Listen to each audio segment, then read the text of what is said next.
Welcome back. I'm here with Matthew Rae from the Conservative Party. Matthew, thanks for joining me. No, thank you, Peter. It's great to be here. So we're via Zoom or, joining each other via outer space, but where are you right now? Yeah, I'm actually located in Mitchell in my lovely little office here.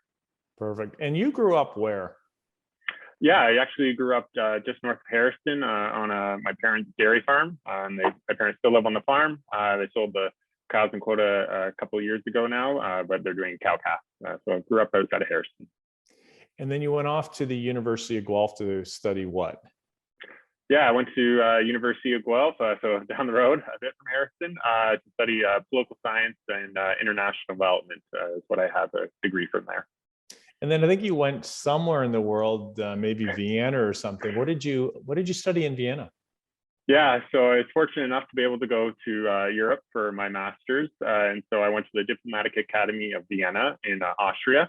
And so I studied international relations and economics there. So I was there for 2 years with my degree. And you've been over a decade in both public and private sector. You've worked both for, well, let's talk first. You've worked with John Nader. Tell me about your experience with John Nader. Yeah. So right after John was elected first time in 2015, he was gracious enough to give me a job. And so I worked for John both in Ottawa and in Stratford. And for me, I saw firsthand right there what sort of involved being an elected representative in our area. And it really comes down to helping people and serving the community. Right. And then you went on to work with Randy Pettipies provincially. What did you do for him? Yeah, so when we formed government in 2018, I did go work for Randy Pettipies for a period of time. So right there was just making sure we got the investments that our community needed, whether that's hospice or infrastructure funding locally. It was just seeing that. And again, seeing firsthand that it really is about helping people and service to your community. And then, so you have I think you're working for STEM or a company. What are you doing in terms of STEM? Yeah, so I work for a company called Shad Canada, SHAD, and they run STEM or science, technology, and engineering and mathematics programming for high school students across Canada, but during the summer months. And so I believe obviously a few kids from locally have gone through the program as well, but basically they go to universities across Canada and they live on campus and get the full post-secondary experience and able to interact with students from across Canada. So it's a great experience. Why did you want to run for provincial politics? Yeah, I get that question a lot at the doors, which is a very important question. For me, it comes down to wanting to help people, serve my community, and help getting the investments we need locally. It's making sure our rural communities thrive, making sure we get the investments in Perth Wellington that we need, and making sure in the long term we are building a brighter future for all generations in Perth Wellington. So what resonates so well about the Conservative Party for you? Yeah, for me, I've been involved, as you mentioned, in politics for 10 years now, a little over 10 years, basically since as soon as I could vote. I decided, I'm going to go explore this avenue and got a membership in the party. And for me, I've always been involved in my community outside of politics as well, serving on various local boards and committees. And so what really resonated with the Progressive Conservatives and also under Premier Ford is they really focused on getting investments to the riding, building Ontario is a slogan that we're running on. And it really is, if you look over the past 4 years, we've invested a lot locally and just ensuring we continue that moving forward and strengthening our rural community. All right. So specifically name a few things that you're passionate about in terms of if you're elected, what are you hoping to get done here locally? Yeah, great question. So obviously first-time homeowner in Mitchell, affordability of housing is a big issue.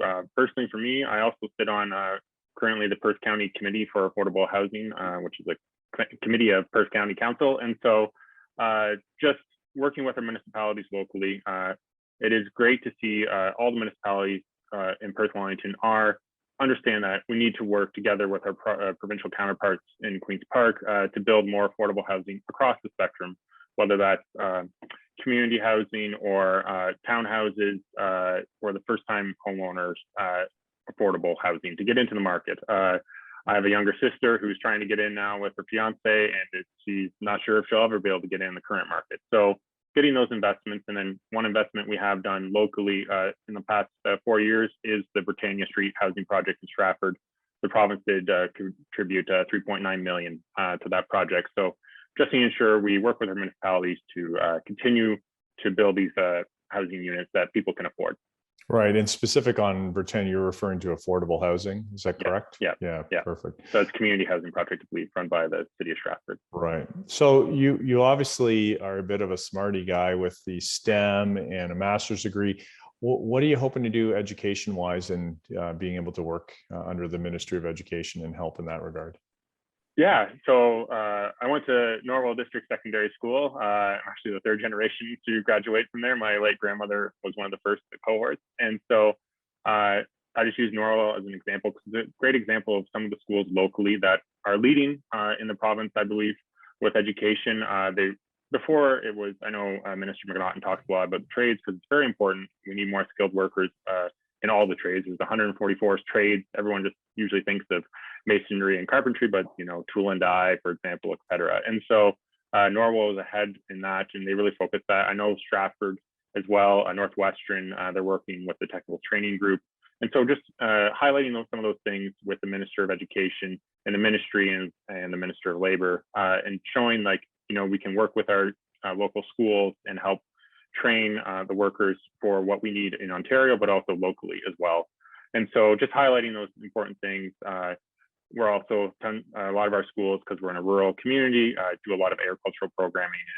And it's not, obviously I grew up on a farm and mowed hay and all that lovely stuff in the summer, but it's now, they need coders, they need mechanics, all the John Deere dealers looking for mechanics. They want someone to be able to code because that's the way the technology is moving. So just ensuring we highlight what is working in our riding, which could potentially work across Ontario. And what about healthcare and long-term care beds, things like that? What's going on in this riding? Yeah. So I was very pleased to see a lot of announcements recently in 2022 related to long-term care. Over the past, under the previous government, unfortunately, there was not that many there was no new long-term care beds announced. There was one redevelopment announced in Mount Forest, but there was no new long-term care beds. In the past 4 years, we've announced hundreds of new long-term care beds. In addition, also hundreds of redevelopment. So People Care is a great example in Stratford. We're moving forward on that one and getting that project done. 100 new beds plus the 60 that already existed. Hillside Manor, it was great to see MP Pettipies and the community did a lot of work earlier in 2017 and 18 around keeping those beds local. And Rivera is committed to keeping a new facility, so they've been given more beds, so they can have 128 beds facility. So it's getting those investments, and there's many more across the riding, but making sure we build those beds so people can stay in their communities. Matthew, thank you very much for joining me. Best wishes for great success on June the 2nd. Thank you, Peter. It's great to talk to you. I'm Peter Maranger, the host of What's Up Stratford. Thank you for joining me on this special political edition. Make it a great day.